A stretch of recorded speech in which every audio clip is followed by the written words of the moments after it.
Okay વિદ્યાર્થી મિત્રો, પ્રથમ ક્રમની આભાસી પ્રક્રિયા કોને કહેવાય? પ્રથમ ક્રમની આભાસી પ્રક્રિયા. તો વિદ્યાર્થી મિત્રો, જ્યારે ચોક્કસ તાપમાને થતી રાસાયણિક પ્રક્રિયામાં બે પ્રક્રિયકોમાંથી કોઈ એક પ્રક્રિયકની સાંદ્રતા ઘણી વધારે હોય, તમે જોઈ શકો છો એ અને બી, બે પ્રક્રિયકોમાંથી કોઈ એક પ્રક્રિયકની સાંદ્રતા ઘણી વધારે હોય અને પ્રક્રિયાના અંત સુધી તેની સાંદ્રતા બદલાતી નથી. આવી પ્રક્રિયાને પ્રથમ ક્રમની આભાસી પ્રક્રિયા કહેવાય છે. કારણ કે અહીંયા એ અને બી બંને પ્રક્રિયામાં ભાગ લેશે, પરંતુ માત્ર એની સાંદ્રતા છે, તમે જોઈ શકો છો એ સંપૂર્ણ ખૂટી જાય છે, પણ બીની સાંદ્રતા છે એમાં જોઈ શકો છો કે ફેરફાર થતો નથી, એટલે કે લગભગ બદલાતી નથી. એટલે આપણને એવું લાગે કે માત્ર એ છે એ પ્રક્રિયામાં ભાગ લેશે, એટલે એવો આભાસ થાય કે આ છે એ પ્રથમ ક્રમની પ્રક્રિયા છે. હકીકતમાં દ્વિતીય ક્રમની પ્રક્રિયા હોવા છતાં આપણને એવો આભાસ થાય છે કે માત્ર એ જ છે જે પ્રક્રિયામાં ભાગ લેશે, બી તો એમના જ પડ્યો રહેશે, કાંઈ કામ ધંધો કરતો નથી. એટલે આપણને એમ લાગે કે બી કાંઈ કામ ધંધો નથી કરતો, એટલે ખાલી એ છે એ પ્રક્રિયામાં ભાગ લે, એટલે પ્રથમ ક્રમની એ છે. પરંતુ વિદ્યાર્થી મિત્રો, એવો આભાસ થાય છે, નકર તો એ અને બી બંને પ્રક્રિયામાં ભાગ લેશે, પરંતુ બીની સાંદ્રતા એટલી વધારે હોવાથી પ્રક્રિયાના અંત સુધી બદલાતી નથી. એટલે વિદ્યાર્થી મિત્રો, આ પ્રક્રિયાને આભાસી પ્રથમ ક્રમની પ્રક્રિયા કહેવાય છે. એવો આભાસ થાય છે.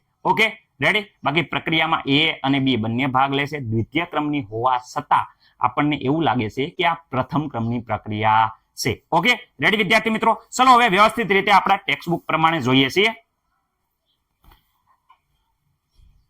ઓકે વિદ્યાર્થી મિત્રો, અહીંયા તમારી ડિસ્પ્લે ઉપર પ્રશ્ન આપ્યો છે. તમે પ્રશ્ન જોઈ શકો છો કે આભાસી પ્રથમ ક્રમની પ્રક્રિયાનો વેગ અચળાંકનું મૂલ્ય જોઈ શકવાનું છે. આમાં 4 ઓપ્શનમાંથી જે ઓપ્શન આવતો હોય એ તમારે વિદ્યાર્થી મિત્રો કોમેન્ટ કરવાની છે અત્યારે જ.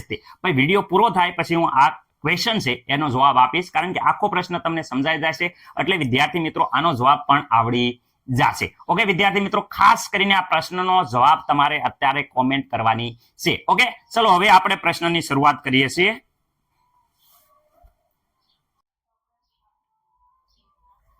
ઓકે વિદ્યાર્થી મિત્રો, હવે અહીંયા જોઈ શકો છો પ્રથમ ક્રમની આભાસી પ્રક્રિયા ઉદાહરણ સાથે સમજાવો. વિદ્યાર્થી મિત્રો, પ્રથમ ક્રમની આભાસી પ્રક્રિયા કોને કહેવાય આપણે સમજાવી દીધું, પરંતુ જો અહીંયા વ્યાખ્યા, પ્રથમ ક્રમની આભાસી પ્રક્રિયા આપણે કીધું એ પ્રમાણે જ્યારે ચોક્કસ તાપમાને થતી પ્રક્રિયા, રાસાયણિક પ્રક્રિયામાં બે પ્રક્રિયકોમાંથી કોઈ એક પ્રક્રિયકની શું હોય? સાંદ્રતા ઘણી વધારે હોય. બે પ્રક્રિયકોમાંથી એક પ્રક્રિયકની સાંદ્રતા ઘણી વધારે હોય તો અંત સુધી લગભગ એ બદલાતી નથી, તો તેવી પ્રક્રિયાને આભાસી પ્રથમ ક્રમની પ્રક્રિયા કહેવાય છે. જો ઘણી વધારે સાંદ્રતા હોવાના કારણે પ્રક્રિયાના અંત સુધી તેની સાંદ્રતા બદલાતી નથી, એટલે એને આભાસી પ્રથમ ક્રમની પ્રક્રિયા કહેવાય છે. એવો આભાસ થાય છે કે પ્રથમ ક્રમની છે, કારણ કે એક પ્રક્રિયકની સાંદ્રતા ઘણી હોવાથી તે બદલાતી નથી. હકીકતમાં બંને પ્રક્રિયકો ભાગ લેશે, દ્વિતીય ક્રમની પ્રક્રિયા છે, પણ એવો આભાસ થાય આપણને કે માત્ર એક જ પ્રક્રિયક ભાગ લેશે, કારણ કે એની સાંદ્રતા ખૂટી જાય છે, બીજાની સાંદ્રતા એવી રહેશે, એટલે એમ લાગે કે આ પ્રથમ ક્રમની પ્રક્રિયા છે, એવો આભાસ થાય છે, પણ વાસ્તવમાં એ દ્વિતીય ક્રમની પ્રક્રિયા છે, એટલે એને આભાસી પ્રથમ ક્રમની પ્રક્રિયા કહેવાય છે. ઓકે સર, ઉદાહરણ આપો. તો વિદ્યાર્થી મિત્રો અહીંયા જોઈ શકો 0.01 મોલ ઇથાઇલ એસિટેટ ને પાણીના 1 મોલ સાથે પ્રક્રિયા કરો. ઓકે, જો અહીંયા ધ્યાન રાખજો, આપણે ઇથાઇલ એસિટેટ આપ્યું છે, CS3 COO C2S5. વિદ્યાર્થી મિત્રો, ઇથાઇલ એસિટેટ આપ્યું, એને પાણી સાથે પ્રક્રિયા કરો. ઓકે વિદ્યાર્થી મિત્રો, S+ ઉદ્દીપકની હાજરીમાં જ્યારે પ્રક્રિયા કરો તો વિદ્યાર્થી મિત્રો CS3 COO અને અહીંયા C2S5. હવે પાણીના અણુમાંથી વિદ્યાર્થી મિત્રો અહીંયા S+ અને OS-, તો વિદ્યાર્થી મિત્રો અહીંયા માઇનસ હોવાથી અહીંયા S+ આવશે અને અહીંયા OS-. આ પ્રકારે વિદ્યાર્થી મિત્રો અહીંયા પ્રક્રિયા થાય છે. રેડી વિદ્યાર્થી મિત્રો? તો હવે અહીંયા જોઈ શકો છો કે શરૂઆતની વાત કરે T0 સમયે. ઓકે, હવે અહીંયા હું કહું છું T0 સમયે શું થાય છે, તો T0 સમયે તમે વાત કરો તે અહીંયા સાંદ્રતા આપી છે, અહીંયા જોઈ શકો છો ethyl acetate 0.01 mall. Okay sir, સાંદ્રતા 1 મોલ આપી છે. એના સાપેક્ષમાં પાણીની સાંદ્રતા આપી 10 મોલ. એટલે વિદ્યાર્થી મિત્રો જોઈ શકો છો 10 મોલ. તમને આટલી વસ્તુ ખબર પડવી પડે કે આના સાપેક્ષમાં આની સાંદ્રતા ઘણી વધારે છે. શું છે વિદ્યાર્થી મિત્રો? વધારે છે. જુઓ, બે પ્રક્રિયકમાંથી એક પ્રક્રિયકની સાંદ્રતા ઘણી વધારે છે. અહીંયા 0.01 મોલ અને આની 10 મોલ ઘણી વધારે હોય તો અંત સુધી બદલાશે નહીં. ધારો કે આની સાંદ્રતા ઓકે, હજી પ્રક્રિયા 0 સમય છે, અહીંયા 0 સમય છે એટલે વિદ્યાર્થી મિત્રો નિપજ બની નહીં હોય. એટલે અહીંયા 0 મોલ. કેટલા મોલ હજી નિપજ બની જ નહીં હોય કારણ કે પ્રક્રિયા હજી શરૂ થઈ નથી. ઓકે, હવે અમુક ટી બરાબર ટી સમય, ઓકે, અમુક સમય પછી જે પ્રક્રિયા થાય છે ટી સમયની વાત કરે, ઓકે, સમયે શું થાય છે તો વિદ્યાર્થી મિત્રો અહીંયા નિપજ બનીએ છે. કેટલી બનીએ છે કે જેટલો પ્રક્રિયક વપરાણો હોય 0.01 મોલ એટલી વધારો થશે. ઓકે, અહીંયા પણ કેટલો 0.01 મોલ જેટલો વધારો થશે. Okay, ready. પરંતુ વિદ્યાર્થી મિત્રો અહીંયા વાત કરે તો અહીંયા ઘટાડો થશે 0.01 મોલ કારણ કે પ્રક્રિયક વપરાઈ જશે. આમાં પણ 0.01 મોલ પ્રક્રિયક શું થઈ જશે? વપરાશે. ઓકે સર, વપરાશે. ઓકે, હવે અહીંયા ધ્યાનથી જુઓ વિદ્યાર્થી મિત્રો, અહીંયા એમ કહેશે કે અહીંયા 0.01 માંથી 0.01 જાય તો અહીંયા વચ્ચે 0 મોલ. એટલે એની મતલબ એમ થાય છે કે અહીંયા ઇથાઇલ એસિટેટની સાંદ્રતા શૂન્ય બને છે. રેડી? જો અહીંયા તો ઇથાઇલ એસિટેટની સાંદ્રતા શૂન્ય બને છે.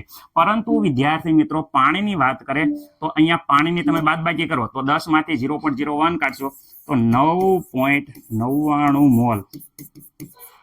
એનો મતલબ એમ થાય છે કે જેની સાંદ્રતા, જો બે માંથી કોઈ એક પ્રક્રિયકની સાંદ્રતા ઘણી વધારે છે, અંત સુધી તે લગભગ બદલાતો નથી. જોઈ શકો છો, જેની સાંદ્રતા ઘણી વધારે હોય તે અંત સુધી બદલાશે નહીં. 0.0 અહીંયા 9.99 નો મતલબ થાય છે 10 મોલ. એપ્રોક્સિમેટલી 10 મોલ જેટલો જ થયો. એટલે કે વિદ્યાર્થી મિત્રો પ્રક્રિયાના અંત સુધી લગભગ બદલાતી નથી. અને શું કહી શકાય કે વિદ્યાર્થી મિત્રો આ પ્રક્રિયાના અંત સુધી શું છે? લગભગ બદલાતી નથી. બદલાય નહીં એટલે આપણને એમ લાગે કે આ સાંદ્રતા બદલાતી નથી, તો માત્ર ને માત્ર આનો સાંદ્રતા 0 થઈ ગયો તો ઇથાઇલ એસિટેટ પ્રક્રિયામાં ભાગ લેશે. આ પાણી છે, H2O છે, એ પ્રક્રિયામાં ભાગ લેતો નથી એવો આપણને આભાસ થાય છે. એટલે વિદ્યાર્થી મિત્રો આ પ્રક્રિયા પ્રથમ ક્રમ જેવી લાગે છે. એટલે આ પ્રક્રિયાને જો આખો એક પ્રક્રિયક જ ભાગ લેશે, જો આ એક પ્રક્રિયક ભાગ લેશે અને આ પ્રક્રિયક ભાગ લેતો નથી એવું લાગે, એટલે આપણને એમ થાય કે આ પ્રક્રિયા છે એ હકીકતમાં આ બંને ભાગ લેશે અને આ પ્રક્રિયા છે એ દ્વિતીય ક્રમની છે. કયા ક્રમની છે? દ્વિતીય ક્રમની છે. ઓકે, પરંતુ જોઈ શકો છો આપણને એવો આભાસ થાય કે માત્ર ઇથાઇલ એસિટેટ પ્રક્રિયામાં ભાગ લેશે. એટલે આ છે એને આપણે પ્રથમ જેવી લાગે છે પણ છે નહીં, એટલે એને આભાસી પ્રથમ ક્રમ કહેવાય છે. શું કહેવાય? આભાસી પ્રથમ ક્રમ પ્રક્રિયા. Okay, ready? મને નથી લાગતું કે હવે કોઈને કઈ ડાઉટ હોય. હવે વ્યવસ્થિત રીતે આપણે ડિટેલમાં જોઈ લઈએ. ઓકે, જે આગલી પ્રક્રિયા હતી અહીંયા વ્યવસ્થિત રીતે તમે જોઈ શકો છો કે અહીંયા શું થાય છે. તો અહીંયા વાત કરે છે આ પ્રક્રિયા થાય છે તે દરમિયાન પાણીની સાંદ્રતા ખાસ બદલાતી નથી. આથી શું થાય છે કે પ્રથમ ક્રમની પ્રક્રિયા પ્રમાણે વર્તે છે. પાણીની સાંદ્રતા ખાસ બદલાતી નથી, આથી આ પ્રથમ ક્રમની પ્રક્રિયા પ્રમાણે વર્તે છે. આ પ્રક્રિયાને આભાસી પ્રથમ ક્રમની પ્રક્રિયા કહેવાય છે. ઓકે સર, પ્રક્રિયા વેગ તમે કહો તો પ્રક્રિયા વેગ. ઓકે, તો પ્રક્રિયા વેગ કંઈક આ પ્રકારે હોય.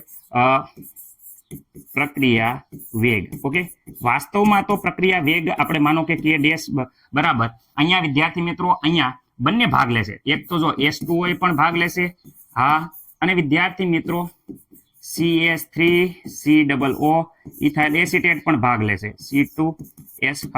ઓકે, આ પણ ભાગ લેશે. ઓકે, પરંતુ વિદ્યાર્થી મિત્રો આ બંનેની સાંદ્રતા અસળ રહેશે. એટલે અસળ હોવાના કારણે એને અસળાંક મૂકી દઈએ તો પ્રક્રિયા વેગ બરાબર અહીંયા k મૂકી દઈએ. Ready? k is equal to શું છે? તો k is equal to k dash અને વિદ્યાર્થી મિત્રો H2O બંને અસલ રહેતી હોવાથી એને મૂકી દઈએ છીએ. ઓકે, તો અહીંયા વિદ્યાર્થી મિત્રો CH3COO C2H5. Okay, ethyl acetate. તો આ વિદ્યાર્થી મિત્રો પ્રક્રિયાનો વેગ છે માત્ર ને માત્ર ઇથાઇલ એસિટેટની સાંદ્રતા ઉપર આધાર રાખે છે. ઓકે, આ થઈ ગઈ પ્રથમ ક્રમની આભાસી પ્રક્રિયા. બીજું ઉદાહરણ છે આ છે ને, ચલો સર સમજાવો તો દેખાડો. હાલો બીજું ઉદાહરણ. અહીંયા જોઈ શકો છો ખાંડનું વ્યુત્ક્રમણ એ આભાસી ક્રમની પ્રક્રિયા છે. એટલે વિદ્યાર્થી મિત્રો અહીંયા પણ જોઈ શકો છો કે અહીંયા જોઈ શકો છો ખાંડ, રેડી, અને વિદ્યાર્થી મિત્રો પાણી લીધું. પાણીની સાંદ્રતા લગભગ વિદ્યાર્થી મિત્રો શું રહેશે? અસળ રહેતી હોવાથી વિદ્યાર્થી મિત્રો આની સાંદ્રતા છે એ વિદ્યાર્થી મિત્રો શું છે? બદલાશે નહીં. ઓકે, બદલાય નહીં તો વિદ્યાર્થી મિત્રો અહીંયા એવું માત્ર ને માત્ર ખાંડની સાંદ્રતા ઉપર આધાર રાખે તો પ્રક્રિયા વેગ એ માત્ર ને માત્ર અહીંયા જોઈ શકો પ્રક્રિયા વેગ કે એ ખાંડની સાંદ્રતા ઉપર આધાર રાખે છે. તો કે ઇન્ટુ ખાંડની સાંદ્રતા લખી નાખો એટલે વિદ્યાર્થી મિત્રો આ પ્રક્રિયા વેગ મળી ગયો છે. ખાંડનું વિદ્યાર્થી મિત્રો જે વ્યુત્પન્ન કરો તો વિદ્યાર્થી મિત્રો આપણને ખબર છે કે વિભાજન કરવામાં આવે પાણીની હાજરીમાં તો અહીંયા ગ્લુકોઝ અને ફ્રુક્ટોઝ મળે છે. રેડી, C6H12O6 અને આનું પણ સૂત્ર C6H12O6. વિદ્યાર્થી મિત્રો અહીંયા આલ્ડીહાઇડ ગ્રુપ હોય, બધાને ખબર જ છે અહીંયા આલ્ડીહાઇડ ગ્રુપ હોય અને વિદ્યાર્થી મિત્રો અહીંયા કીટોન ગ્રુપ હોય. એ આપણે આગળ છેલ્લે લાસ્ટ યુનિટમાં આવે જ છે, આપણે જોઈશું. એટલે વિદ્યાર્થી ગ્લુકોઝ અને ફ્રુક્ટોઝ વિદ્યાર્થી મિત્રો વિભાજન થાય છે. આ આભાસી પ્રથમ ક્રમની પ્રક્રિયા છે, કારણ કે પાણીની સાંદ્રતા છે એ બદલાતી નથી. એકચ્યુઅલી પ્રથમ ક્રમની છે નહીં, પરંતુ એવો આભાસ થાય છે કે માત્ર ને માત્ર ખાંડ છે એ પ્રક્રિયામાં ભાગ લેશે, પરંતુ વિદ્યાર્થી મિત્રો પાણી પણ ભાગ લેશે, પરંતુ એની સાંદ્રતા ન બદલાતી હોવાથી એવો આભાસ થાય. એટલે આભાસી પ્રથમ ક્રમની પ્રક્રિયાનું ઉદાહરણ છે. હવે MCQ નો જવાબ તમને આવડી જશે.